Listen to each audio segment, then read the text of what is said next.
Hello friends, 1954 से 55 के आसपास डॉक्टर बाबा साहेब अम्बेडकर जी की स्वास्थ्य स्थिति काफी कमजोर हो गई थी। आधिकारिक डॉक्टर अम्बेडकर प्रतिष्ठान के अनुसार उन्हें मधुमेह और कमजोर दृष्टि सहित गंभीर स्वास्थ्य समस्या थी। इसके बावजूद उनका बौद्धिक और सामाजिक काम पूरी तरह रुका नहीं था।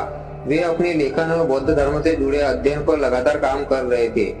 1956 उनके जीवन का बेहद महत्वपूर्ण वर्ष था। 14 अक्टूबर 1956 को नागपुर में उन्होंने बौद्ध धर्म की दीक्षा ली और उनके साथ बड़ी संख्या में लोगों ने भी बौद्ध धर्म अपनाया। इसी वर्ष उन्होंने अपनी महत्वपूर्ण अंतिम कृति द बौद्ध एंड हिज धम्मा पूरी की। डॉक्टर बाबा साहेब अम्बेडकर जी प्रतिष्ठान भी इसे उनका अंतिम लेखन बताता है। इसलिए उनके अंतिम दिनों को केवल बीमारी और मृत्यु की कहानी के रूप में देखना सही नहीं होगा। यह वो समय भी था जब वे अपने विचारों को आने वाली पीढ़ियों के लिए लिखित रूप से छोड़ रहे थे।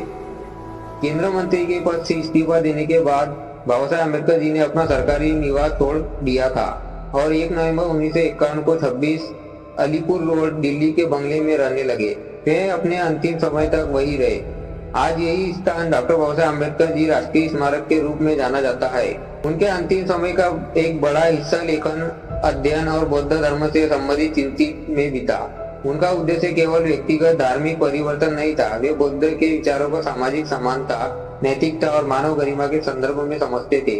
उनकी अंतिम कृति द बौद्ध एंड हिज धम्मा इसकी व्यापक बौद्ध चिंतन को सामने रखती है। 6 दिसंबर 1956 को दिल्ली के 26 अलीपुर रोड स्थित अपने निवास पर डॉक्टर बाबा साहेब अम्बेडकर जी का निधन हुआ।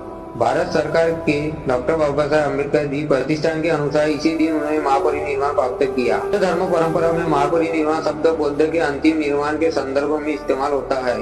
बाबा साहेब जी ने अपने जीवन के अंतिम चरण में बौद्ध धर्म अपनाया था, इसलिए उनके निधन के दिन को उनके अनुयायी महापरिनिर्वाण दिवस के रूप में स्मरण करते हैं। उनका निधन केवल एक महान नेता के जीवन का अंत नहीं था, उनके लेखन का विचार आगे की पीढ़ियों के लिए रह गया।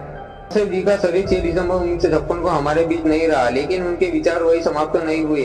अपने जीवन के अंतिम दौर में भी लिख रहे थे और सोच रहे थे और आने वाली पीढ़ियों के लिए अपना विचार संसार छोड़ रहे थे। 1956 में उनका अंतिम लेखन द बुद्ध एंड हिज धम्मा पूरा हुआ। 6 दिसंबर को दिल्ली के 26 अलीपुर रोड पर उनका महापरिनिर्वाण हुआ। इसलिए 6 दिसंबर सिर्फ उनके निधन को याद करने का दिन नहीं, बल्कि उनके विचारों, समानता और मानव गरिमा के संदेश को याद करने का दिन भी है।